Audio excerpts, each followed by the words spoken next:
ধ্বংসস্তূপে পরিণত করা ইসরায়েলের মাইলের পর মাইল এলাকা পুড়ছে আগুনের লেলিহান শিখায়। এক সপ্তাহ আগে দেশটির মধ্যাঞ্চলে ছড়িয়ে পড়া দাবানল আরও ভয়াবহ রূপ নিয়েছে। শুষ্ক উত্তপ্ত আবহাওয়ার পাশাপাশি বেড়েই চলেছে বাতাসের তীব্রতা, যা ঘন্টায় 90 থেকে 100 কিলোমিটার গতি পর্যন্ত উঠতে পারে বলে পূর্বাভাস দেওয়া হয়েছে।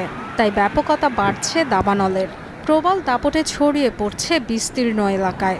2891 একর পাহাড়ি এলাকা ছাড়খাড় করে এগিয়ে চলেছে জেরুজালেমের দিকে। বন্ধ হয়ে গেছে তেল আবিব জেরুজালেম প্রধান সড়ক। 1.5 বছর ধরে গাজায় নিরীহ মানুষের উপর নিধনযজ্ঞ চালালেও এখন আগুনের কাছে যেন অসহায় ইসরায়েল।